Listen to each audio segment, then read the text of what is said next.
ഞാനിനി എൻ്റെ ചാനലിൽ അന്നൊന്ന് ഇത് ചെയ്താലോ, ഇന്റർവ്യൂ ചെയ്താലോ? ഞാൻ ചോദിക്കണേനൊക്കെ മറുപടി അറിയില്ലേ? ചെയ്യട്ടെ. ഭർത്താവിന് എവിടെ ജോലി?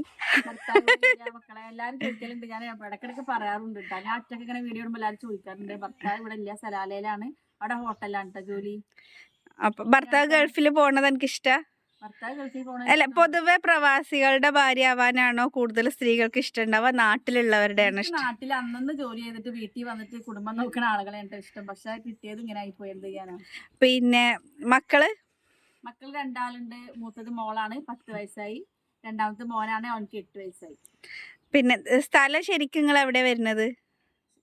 ഇതൊക്കെ എൻ്റെ സബ്സ്ക്രൈബേഴ്സിന് എന്നെ കുറിച്ച് പുതിയ സബ്സ്ക്രൈബേഴ്സ് വരുമ്പോ അറിയാൻ താല്പര്യമുള്ളവരുണ്ടാവും. ശരിക്കുള്ള എന്റെ ഉപ്പാന്റെ നാട് എന്ന് പറഞ്ഞത് നമ്മളെ എടപ്പാള് വട്ടംകുളം എന്ന് പറഞ്ഞ സ്ഥലത്താണ് കേട്ടോ.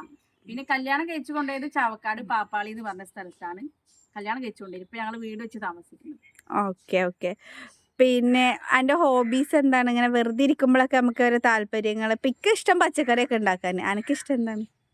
എനിക്ക് പച്ചക്കറി ഉണ്ടാക്കാനൊക്കെ ഇഷ്ടമുണ്ട് മക്കളെ. പക്ഷെ പറഞ്ഞിട്ട് കാര്യമില്ല, നമ്മളെ സാഹചര്യം അനുവദിക്കണ. ഞാൻ പറഞ്ഞില്ല, മണലാണല്ലോ എനിക്ക് കൂടുതൽ. എന്ത് കുത്തിട്ടാലും അവിടെ മുളക്കൂല കേട്ടോ. അപ്പോഴത്തെ ഒരു കറുത്ത മണ്ണ്, നല്ല വളക്കൂറുള്ള മണ്ണാണ്. റബിയോടുള്ള സ്നേഹത്തിനെ കുറിച്ച് പറയുകയാണെങ്കിലോ? റബിനോടുള്ള സ്നേഹത്തിനെ കുറിച്ച് പറയുകയാണെങ്കിൽ ഒരുപാടുണ്ട്. എന്താ പറയാ, എന്റെ ഒരു മൂത്ത മകനായിട്ട് ഞാൻ വളർത്തി ഉണ്ടാക്കി കൊടുക്കുന്നതാണ്. പക്ഷെ ഇപ്പൊ അവർക്ക് അങ്ങനത്തെ ഒരു മൈൻഡ്, അങ്ങനത്തെ ഒരു സ്നേഹമേ ഇല്ല. എനിക്ക് കുട്ടികളുണ്ടാവാനൊക്കെ ഒരുപാട് വൈകിയിരുന്നല്ലോ. അതൊന്ന് ചോദിക്കാം.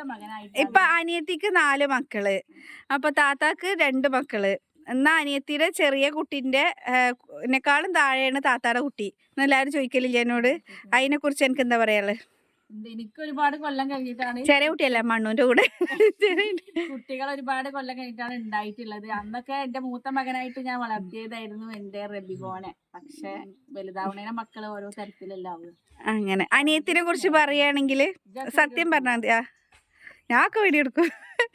സത്യം മാത്രം പറഞ്ഞാൽ മതി. അനിയത്തിനെ കുറിച്ച് പറയുകയാണെങ്കിൽ ദേഷ്യം കുറച്ച് കൂടുതലാണ്. അനിയത്തിനെ കുറിച്ച് പറയുകയാണെങ്കിൽ ഒരുപാട് എനിക്ക് സ്നേഹമുണ്ട്. പക്ഷേ അവള് എല്ലാ കാര്യത്തിലും ചില പ്രശ്നങ്ങൾ മാത്രമേ ഉള്ളൂ. ഞാനീ പറഞ്ഞ എന്റെ സ്വഭാവം എന്ന് പറഞ്ഞിട്ടുണ്ടെങ്കിൽ, ഞാൻ മറ്റുള്ളവർ ഞാൻ പറഞ്ഞില്ലേ, അവർക്ക് ചിലപ്പോ നമ്മൾ പറയണത് ഇഷ്ടപ്പെടാത്ത ആൾക്കാരാകുമ്പോ ഞാൻ ഇന്റേതായ ഒരു മൈൻഡിലൂടെ ഞാൻ മുന്നോട്ട് പോകും. അല്ലെ, നമ്മൾ പറയേണ്ടത് ഉൾക്കൊള്ളാൻ തയ്യാറാണ് ആൾക്കാരോട് മാത്രമേ നമ്മൾ അതിന് നിൽക്കാൻ പാടുള്ളൂ. എന്റെ ഒരു മൈൻഡ് അങ്ങനെ കേട്ടോ. അതുകൊണ്ട് ഞാൻ ആരെ കാര്യത്തിൽ ഇടപെടാതെ ഞാൻ ഇന്റേതായ ലോകത്ത് ഇങ്ങനെ ഒതുങ്ങി കൂടി നിൽക്കുന്ന ആളാണ്. പക്ഷെ അനിയത്തി എല്ലാം വെട്ടി തുറന്ന് പറയുന്ന ആളാണ്. പക്ഷെ മനസ്സിലൊന്നും ഉണ്ടാവില്ല.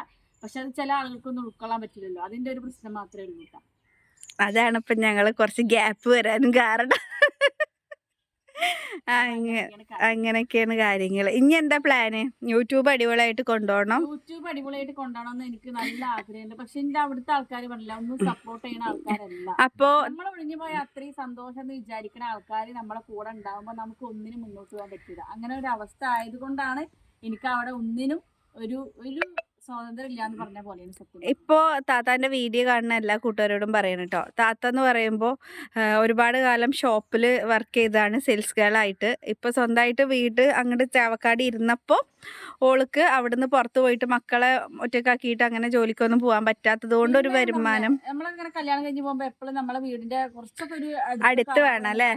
മദ്രസ സ്കൂളൊക്കെ ഏകദേശം രണ്ടും ഉപയോഗിക്കാം. പണിക്ക് പോവാനാണെങ്കിലോ എന്തിനും നമുക്കൊരു ബുദ്ധിമുട്ടില്ല.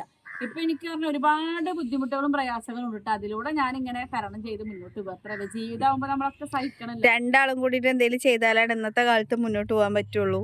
അപ്പൊ അങ്ങനെയൊക്കെ ആണ് നമ്മളെ വിശേഷങ്ങള്. അപ്പൊ നിങ്ങൾ നമ്മളെ ഞാൻ അവളെ ഇന്റർവ്യൂ എടുത്തിട്ടുണ്ട്. അപ്പൊ നിങ്ങൾക്ക് അവളോട് കൂടുതലായിട്ട് എന്തെങ്കിലും ചോദിക്കണേ. പിന്നെ ഒരു പ്രധാനപ്പെട്ട ചോദ്യം, ഈ വീഡിയോ എടുക്കുമ്പോ താങ്കൾ ടാ പറഞ്ഞതിന്റെ ഗുഡൻസ് എന്താണ്? ഞാൻ പറഞ്ഞ വരും അല്ല ടേ പറ.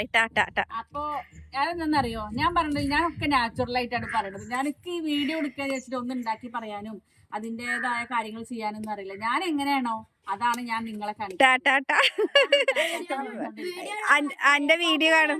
അന്റെ വീഡിയോ കാണുമ്പോ പരിപാടി നിന്നിട്ട് പുണ്ണിമോള് 1 ടാ 2 ടാ 3 ടാ. നീ കുഞ്ഞാറ്റെ ഉമ്മാനെ കുറിച്ചിട്ട് 2 വാക്ക്. ഉം. നമുക്ക് വാക്കുകളില്ല. വാക്കുകൾ കിട്ടുന്നില്ല. അപ്പൊ ഇന്നത്തെ വീഡിയോ പറഞ്ഞോ. അപ്പൊ നമ്മളെ ഇന്നത്തെ വീഡിയോ ഇത്രയേ ഉള്ളൂ. അപ്പൊ എല്ലാവർക്കും അസ്സലാമലൈക്കും. നമ്മൾ വീഡിയോ അപ്പൊ ഇനി എന്തെങ്കിലും കൂടുതൽ താത്താനെ കുറിച്ച് അറിയാനോ അല്ലെങ്കിൽ എന്തെങ്കിലും വിശേഷങ്ങൾ അറിയാനൊക്കെ ഉണ്ടെങ്കിൽ നിങ്ങൾ എന്തായാലും കമന്റ് ചെയ്യാ അല്ലേ മക്കളെ? നിങ്ങൾ എന്തെങ്കിലും ഒരു അഭിപ്രായം നിങ്ങൾ കമന്റിൽ ആരും ഒരു കമന്റ് പോലും ഇടുന്നില്ല. ഇത്രയും ബോറാണ് എന്റെ വീഡിയോ. ബോറൊന്നല്ല, എന്റെ വീഡിയോ എല്ലാവരിലേക്കും എത്തിപ്പെടാത്ത പ്രശ്നമാണ്. ആൾക്കാരെ നിങ്ങൾ കാണുമ്പോൾ ഒന്ന് ലൈക്ക് കൂടി ഒന്ന് ചെയ്തോളി. പറ്റുന്ന രീതിയിലൊന്ന് ഷെയർ ചെയ്യാൻ കൂടി ഒന്ന് ശ്രമിക്കുക. അപ്പൊ എല്ലാവർക്കും ഇന്നത്തെ വ്ലോഗ് ഇത്രയുള്ളൂ. അസ്സലാമു അലൈക്കും. Tata bye bye.